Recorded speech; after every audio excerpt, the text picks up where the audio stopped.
The hum of Cygnus Station Alpha vibrated through Noah's bones, a constant reminder of the delicate dance of life they maintained within the gas giant's turbulent atmosphere. Outside, swirling bands of ammonia and hydrogen painted an ever-changing canvas against the backdrop of distant stars. Inside, the station was a carefully controlled ecosystem, its transparent walls showcasing the intricate network of bioreactors that converted Cygnus's unique gases into life-sustaining resources for humanity's far-flung settlements. Noah adjusted the bioluminescent algae cultures, his brow furrowed in concentration. The latest batch was showing reduced light output, a worrying sign. These algae weren't just for ambience, they were a crucial component of the atmospheric processes, their light driving the complex chemical reactions that kept the station's air breathable. A sudden tremor shook the station, throwing Noah off balance. Warning lights flashed, bathing the lab in a pulsating red glow. Station-wide pressure fluctuation, a mechanical voice announced over the intercom. Sector 4 compromised. Evacuate immediately. Sector 4. That was where the primary atmospheric processors were located. If those failed, Noah hurried towards the evacuation zone, his heart pounding. As he reached the central hub, a mesmerizing display of light caught his eye. It pulsed with an ethereal beauty, a symphony of colors unlike anything he'd seen before.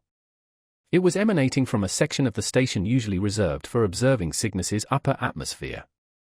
Drawn by an inexplicable curiosity, Noah approached the observation deck.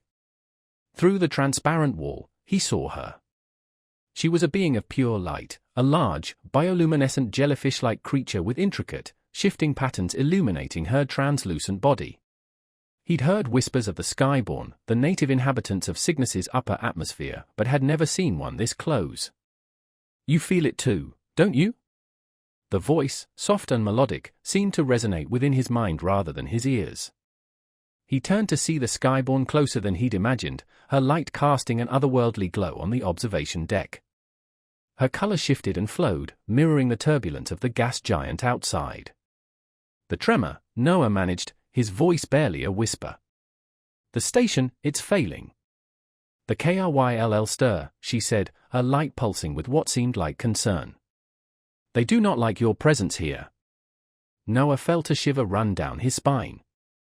The KRYLL. Myths and rumors amongst the station crew. Creatures of the deep, silicon-based life forms said to inhabit the lower reaches of Cygnus's atmosphere. Could they be responsible for the station's malfunctions? He looked at the Skyborn, her luminous form radiating an aura of wisdom and peace. He felt an inexplicable connection to her, a sense of shared concern for the fragile ecosystem they both called home. Who are you? He asked. I am Xyla, she replied. And you, human, are a part of the problem, and perhaps, a part of the solution. The tremors continued, no longer isolated incidents, but a rhythmic pulsing that resonated through the station like a morbid heartbeat. Several more sections went offline, plunging parts of the station into darkness. The evacuation was in full swing, controlled chaos in the face of potential disaster. Noah, however, found himself drawn back to the observation deck. Xyla was still there, her bioluminescent form a beacon in the growing darkness. They are angry, Xyla said, her light dimming slightly. The KRYLL. Your mining disturbs the deeper currents, disrupts their slow, ancient rhythms. Mining? Noah echoed, his mind racing. But we only extract gases from the upper atmosphere. How could that affect life so deep within Cygnus? Xyla's light pulsed again, this time a cascade of orange and violet. Cygnus is not merely a collection of gases, human. It is a living entity. The currents you tap into, they flow deep, connecting all levels of this world. You draw from the surface, but the echoes of your actions reach the depths. He gazed at the swirling chaos outside the observation deck, now seeing it with new eyes. The beautiful bands of color weren't just atmospheric phenomena, they were veins, arteries of a living planet, and humanity was drawing from them without understanding the consequences. He felt a pang of guilt, a realization of the impact their actions had on this alien world. We didn't know, he said, the words a quiet admission. We never considered. Consider now, Xyla interrupted, her light softening. The KRYLL are not malicious. They are protectors, guardians of an ancient balance. They will not yield easily. Noah stared at the complex patterns of light within her body, mesmerized by their beauty and the wisdom they seemed to hold. Can we communicate with them?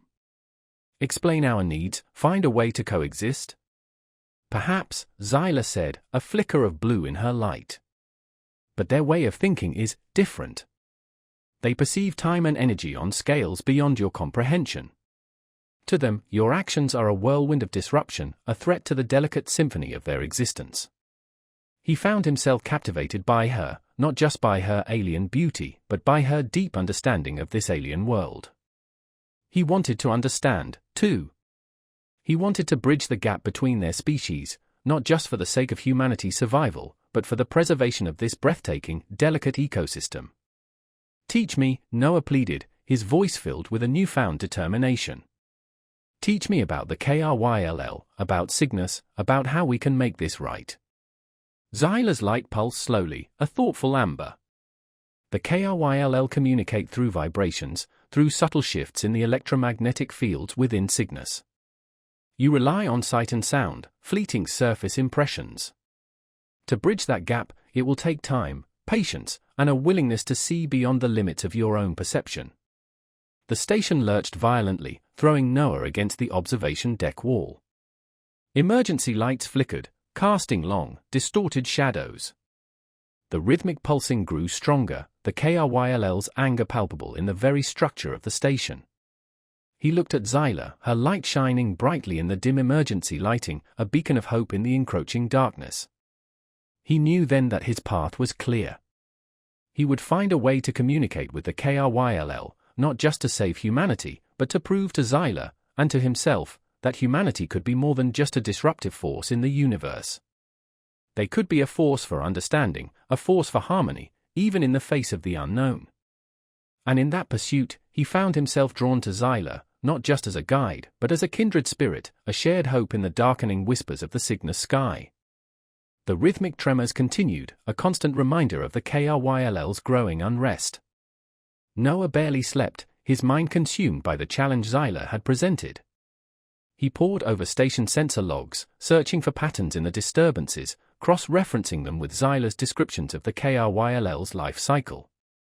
The station's chief engineer, a gruff, pragmatic man named Marcus, watched Noah's obsessive research with growing skepticism. "You're chasing ghosts, Davies," Marcus grumbled, his voice roughened by years of breathing recycled air. "These tremors are geological, not some mythical silicon monster throwing a tantrum." "Xyla says they communicate through vibrations," Noah insisted, pointing to subtle fluctuations in the electromagnetic readings.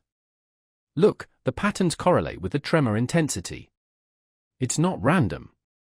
Marcus scoffed. "The Skyborn are storytellers, Davies, not scientists. We need to reinforce the station's structural integrity, not decipher fairy tales." Noah felt a surge of frustration. Marcus's pragmatism, while understandable, felt frustratingly short-sighted. He stole a glance at the observation deck. Xyla floated there, her light pulsing slowly, a silent observer of his struggle. Her presence, though silent, gave him strength. He needed to prove her right, not just for the sake of humanity, but for her. He continued his research, ignoring Marcus's skepticism. He knew, deep down, that Xyla's insights held the key to understanding the KRYLL.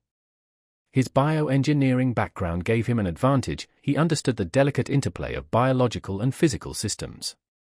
He began designing a biointerface, a device that could translate the KRYLL's electromagnetic vibrations into something humans could understand. It was a long shot, a gamble, but he had to try. Xyla sensed his frustration, his determination. She approached him, her light casting a soothing glow on the lab's sterile surfaces. "Patience, Noah," she whispered, her voice a gentle caress in his mind. "Understanding takes time.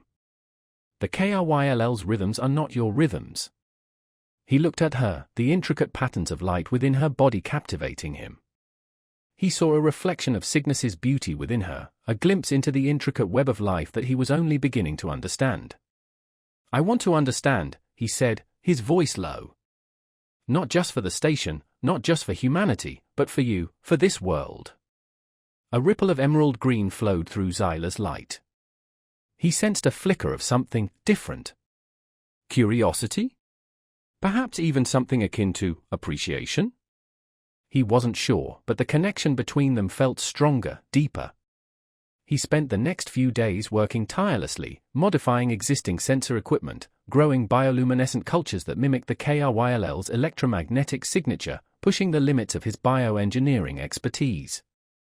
Xyla stayed close, observing his work, offering insights into the KRYLL's sensory perception, their slow, deliberate way of processing information. They shared long hours in the lab, their conversations a blend of human science and skyborn wisdom, a unique collaboration born out of necessity and a growing mutual respect. He found himself drawn to her quiet strength, her unwavering belief in the possibility of harmony. He confided in her his frustrations with the station's leadership, their unwillingness to see beyond the immediate crisis. She listened patiently, her light pulsing with understanding. Humans see the universe as a collection of resources to be exploited, she said, her voice tinged with a hint of sadness. We see it as a symphony of interconnected life, each part essential to the whole. He nodded, understanding her perspective.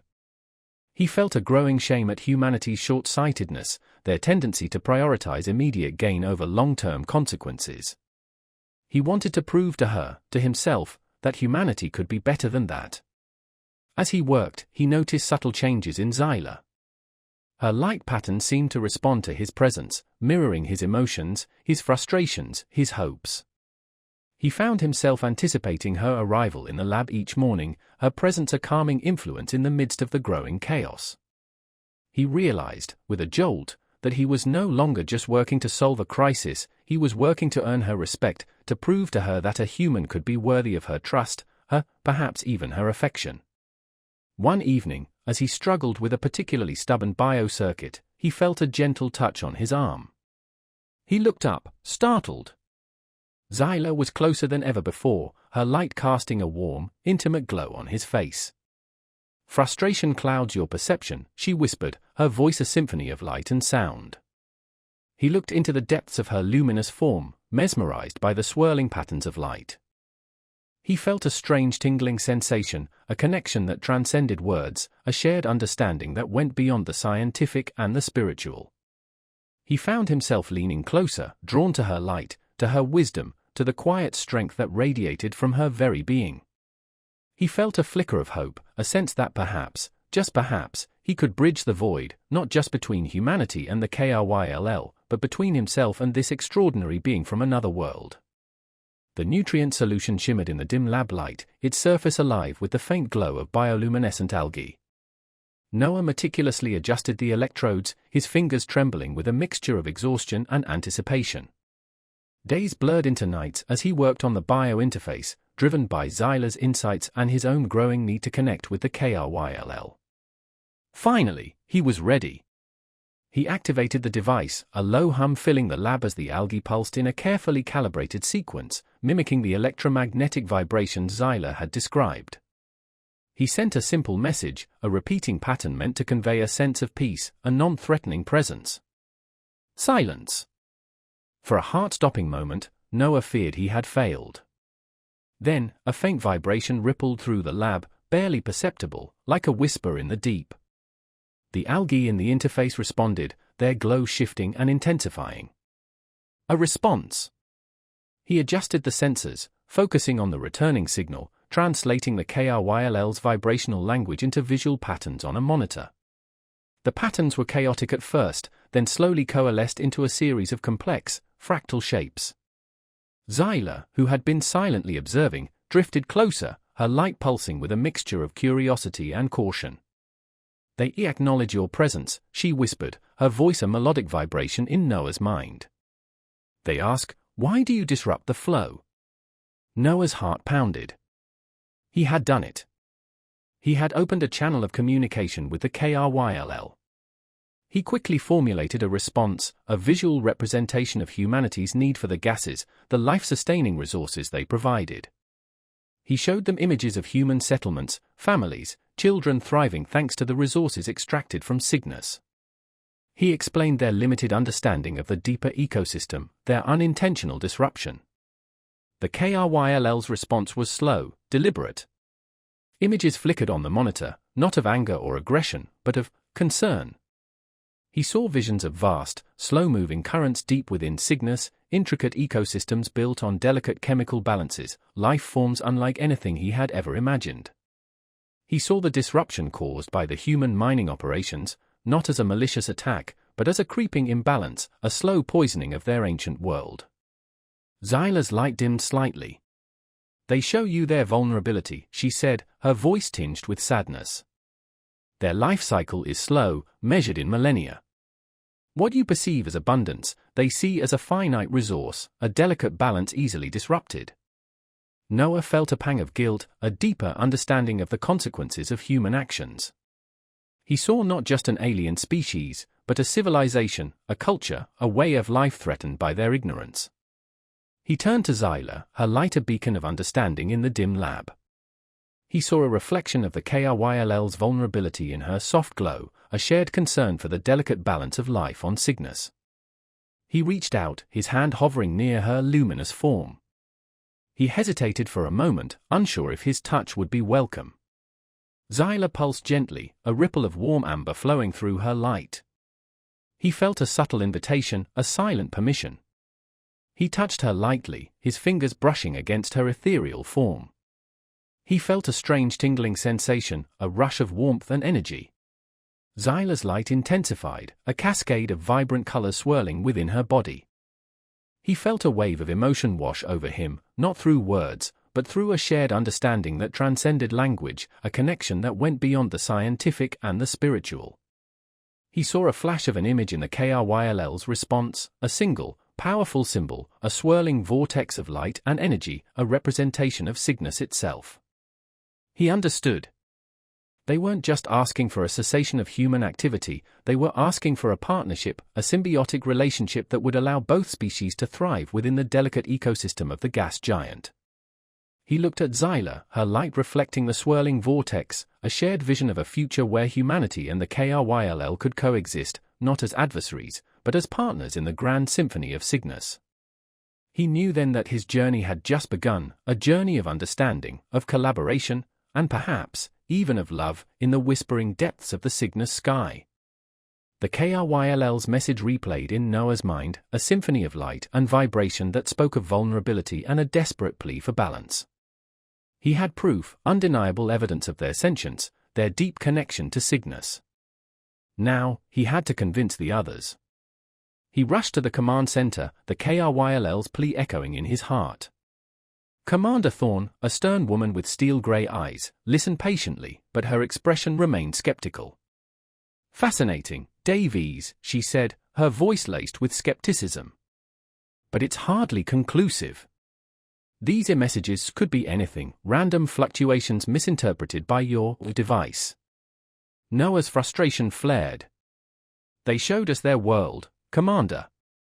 Their ecosystem, the impact our mining is having on them. They're not just reacting, they're communicating. They're disrupting our operations, endangering our people," Thorne countered, her voice hardening. "We need to secure our resource supply, not engage in philosophical debates with alien jellyfish." Noah's gaze flickered towards the observation deck, seeking Xyla's calming presence. She floated there, her light pulsing slowly, a silent testament to the truth he knew. He turned back to Thorne. "They're not attacking us, Commander. They're trying to protect themselves. They're asking for help." "Help?" Thorne scoffed. "By crippling our stations? We're not equipped to deal with this, Davies. We need to prioritize our own survival." The argument continued, escalating into a shouting match between pragmatism and empathy, immediate needs versus long-term consequences. Noah felt a growing sense of despair, the weight of humanity's short-sightedness bearing down on him. Later, in the quiet of the lab, Xyla approached him, her light radiating a soft, comforting glow. "Do not despair, Noah," she whispered, her voice a gentle caress in his mind. "Humans are not all alike. Some will see, some will understand. He looked at her, the intricate dance of light within her body a reflection of the complex emotion swirling within him. He felt a profound sense of loneliness, the isolation of being the only one who truly understood the KRYLL's plight. "It's not enough," he said, his voice heavy with frustration. "I can talk to them, but I can't make them listen." Xyla drifted closer, her light brushing against his arm like a feather-light touch. "You are not alone, Noah. My people understand. We will help you bridge the gap." He looked at her, a flicker of hope rekindling within him. Xyla's people, the Skyborn, had coexisted with the KRYLL for millennia. They held the key to understanding their culture, their way of thinking. He hadn't just opened a channel of communication with the KRYLL, he had forged an alliance with the Skyborn, a partnership that might just save them all. He worked with Xyla and a small group of Skyborn, translating the KRYLL's messages, interpreting their complex visual language, piecing together their history, their culture, their deep connection to Cygnus. He learned about their slow, deliberate life cycle, their sensitivity to the subtle energy flows within the gas giant, their profound respect for the delicate balance of life. He spent hours with Xyla, their conversations a blend of human science and Skyborn wisdom. He found himself mesmerized by her unique perspective, her deep understanding of the interconnectedness of all things. He confided in her his frustrations with human leadership, their inability to see beyond their own immediate needs. She listened patiently, her light pulsing with empathy. "Humans are young," she said, her voice gentle. "Your civilization is still learning the rhythms of the universe." He looked at her, her light a beacon of hope in the darkness of human ignorance. He saw not just an alien being, but a kindred spirit, a shared understanding that transcended the vast gulf between their species. He felt a growing connection to her, a sense of belonging he hadn't realized he was missing. One evening, as they worked late into the night, deciphering a particularly complex KRYLL message, Noah reached out and touched Xyla's luminous form. It wasn't a scientific gesture, but an instinctive one, a need for connection, for reassurance. Her light pulsed in response, a warm, inviting glow. He felt a surge of emotion, a mix of wonder and affection, a sense of shared purpose that went beyond words. He realized, with a startling clarity, that he was falling in love with this extraordinary being from another world. And in that moment, he knew that he would do everything in his power to protect her, her people, and the delicate balance of life on Cygnus, even if it meant defying his own kind. The swirling clouds of Cygnus painted the observation deck in ever-shifting hues of violet and orange. Noah stood beside Xyla, her bioluminescence a comforting presence amidst the alien beauty. He adjusted the neural interface, a delicate web of bioluminescent algae and sensors designed to amplify and translate the KRYLL's subtle electromagnetic language. Today, they would meet. A small group of human representatives, handpicked by Noah for their open-mindedness, waited nervously. Commander Thorne, though still skeptical, had agreed to observe the proceedings. Xyla's people, 3 other Skyborn, floated serenely nearby, their light patterns pulsing with a quiet anticipation. The KRYLL signal arrived, not as a voice, but as a complex wave of vibrations washing over the station. The algae in the interface glowed and pulsed, translating the signal into images and sensations relayed directly into Noah's mind. He saw visions of their world, the deep, slow currents of Cygnus, the delicate ecosystems built on intricate chemical balances, their ancient, deliberate way of life. He relayed these visions to the humans, painting a picture of the KRYLL, not as monsters, but as guardians of a fragile world. He explained their fear, their desperation, their plea for balance. The human representatives, initially apprehensive, began to understand. They saw not an enemy, but a fellow inhabitant of Cygnus, a species struggling to survive in the face of unintended consequences. Then, a voice, soft and melodic, echoed in their minds. It wasn't Noah's, nor the KRYLL's, but Xyla's. She acted as an interpreter, bridging the gap between the human's linear language and the KRYLL's complex, multidimensional communication. The negotiations were tense, filled with misunderstandings and mistrust. The humans argued for their need for resources, their right to exist within Cygnus. The KRYLL, through Xyla, expressed their deep connection to the planet, their vulnerability to human activities. Noah, caught in the middle, felt the weight of both worlds on his shoulders. He understood the human need for survival, but he also felt a profound empathy for the KRYLL, for their ancient wisdom, their quiet desperation. He looked at Xyla, her light pulsing with a mixture of hope and anxiety. He saw not just an interpreter, but a partner, a kindred spirit fighting for a shared future. He felt a surge of determination, a renewed sense of purpose. He proposed a compromise, a sustainable resource extraction plan that minimized the impact on the deeper currents, a partnership that recognized the KRYLL's role as guardians of Cygnus' delicate balance. The KRYLL's response was slow, deliberate. Noah felt a wave of anxiety, the fear of rejection hanging heavy in the air. Then, Xyla's light intensified, a cascade of calming blue washing over the room. The KRYLL accepted. Not with enthusiasm, but with a cautious hope, a fragile trust. A collective sigh of relief swept through the human representatives. Commander Thorne, her expression softening, nodded in acknowledgement. The Skyborn pulsed with quiet joy, their light patterns a symphony of relief and gratitude. Noah, exhausted but exhilarated, turned to Xyla, her light shining brightly in his eyes.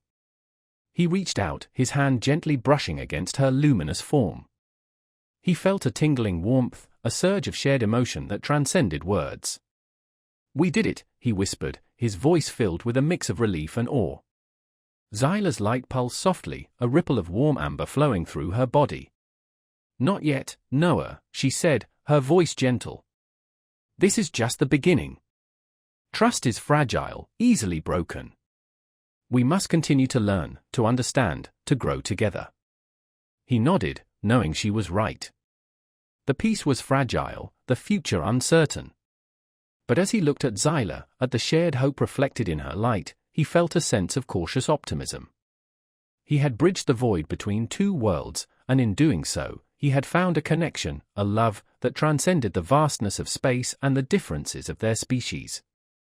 The whispers of the Cygnus sky, once a symphony of fear and uncertainty, now held a note of hope, a promise of a future where humanity and the KRYLL, human and skyborn, could coexist in the delicate dance of life within the gas giant's embrace. The road ahead was long, fraught with potential pitfalls, but he knew, with a certainty that went beyond logic or reason, that as long as he had Xyla by his side, they could face any challenge, together. The modified mining platforms hummed with a new rhythm, a slower, more deliberate pulse that resonated with the deep currents of Cygnus. The changes, implemented after the summit with the KRYLL, weren't just technical adjustments, they were a shift in philosophy, a recognition of humanity's place within the larger ecosystem. The atmospheric processes now worked in harmony with the gas giant's natural flows, drawing resources sustainably, minimizing disruption to the delicate balance of life in the deeper layers.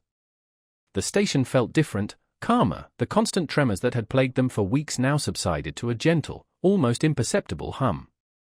Noah watched the swirling bands of Cygnus from the observation deck, a sense of peace settling over him. The crisis had passed, a fragile peace brokered through understanding and compromise.